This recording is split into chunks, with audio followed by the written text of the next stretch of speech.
आगाज न्यूज रखे आपको सबसे आगे। झुकना है तो परमात्मा के आगे झुके, संत कमलेश जी महाराज। अधर्मी तो आपकी विनम्रता का फायदा ही उठाएंगे।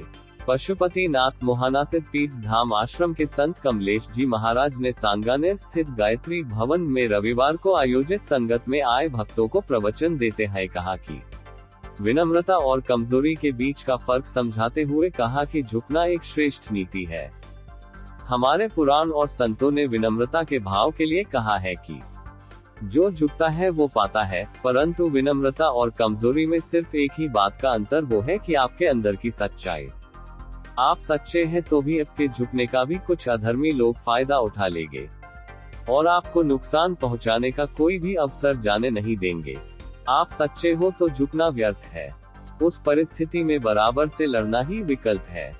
कमलेश जी महाराज ने कहा कि झुकना वही उचित है जहां आपका मान हो और आपके झुकने से किसी को उचित लाभ मिलता हो और आपको कोई नुकसान नहीं होता हो।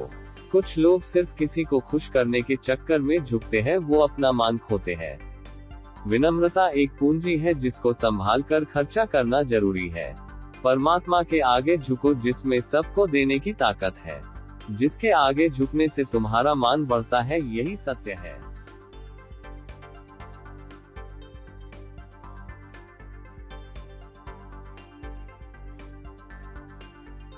सत्य तो ये है कि नया साल तो यही है।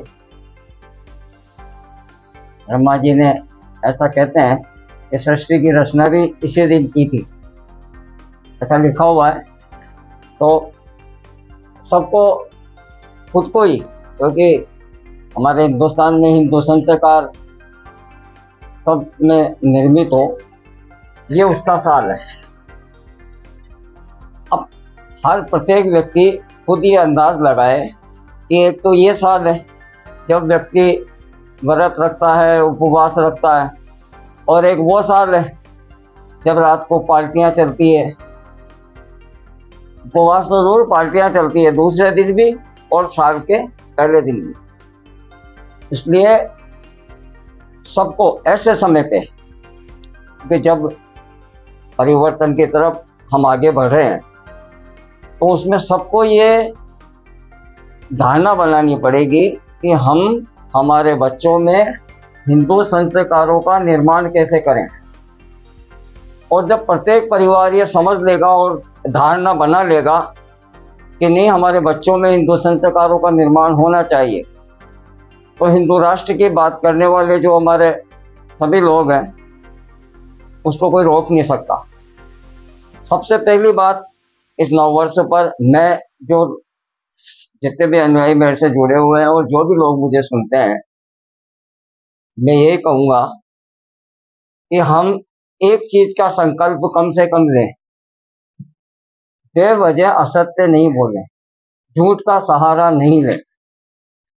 जब हम झूठ का सहारा लेंगे तो हमारे बच्चे भी झूठ का सहारा लेंगे, और व्यक्ति की ये आदत बन गई कि वो बात बात में झूठ बोलता है और झूठ से खुद के संस्कारों को ही खराब करता है।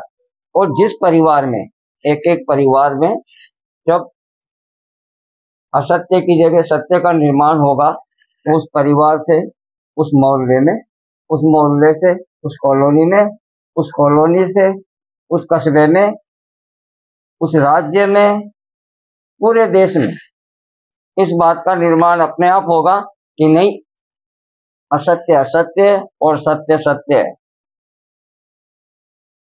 दूसरी सबसे महत्वपूर्ण बात, हम कभी भी भगवान को दोष नहीं, परमात्मा को कभी दोष नहीं देना चाहिए। जैसे किसी भी कोई घटना ऐसी हो जाती है तो व्यक्ति के मुंह से हमेशा निकलता है कि भगवान ने ये तो बहुत खराब किया। भगवान कभी खराब कर ही नहीं सकता। भगवान क्यों खराब करेगा? परमात्मा ने इतनी सुंदर सृष्टि बनाई, इतनी सुंदर रचना की, उस सुंदरता की तरफ तो लोगों का ध्यान ही नहीं है, बल्कि वो दोष ही देते हैं। तो ये जो दोष देने की परंपरा है, ये खत्म होनी चाहिए। नववर्ष पर मेरा यही है, अपनों को, दूसरों को, जो भी तुम्हारे जीवन में आए, कभी भी किसी भी बात को लेकर उनको दोषी नहीं बनाए। हम में ही कहीं ना कहीं कमियां होगी, इस वजह से कुछ घटनाएं ऐसी घट जाती है, तो हम स्वयं उसका आकलन करें और स्वयं ही इस बात का निर्माण करें कि हमसे कोई गलती नहीं हो और हम बेवजह झूठ नहीं बोलें। ये मेरा आज का सबसे महत्वपूर्ण नववर्ष पर संदेश है। सभी लोग इसका पालन करें तो मैं मानूंगा कि मैं कुछ कर पाया। बोल गुरुदेव भगवान की जय।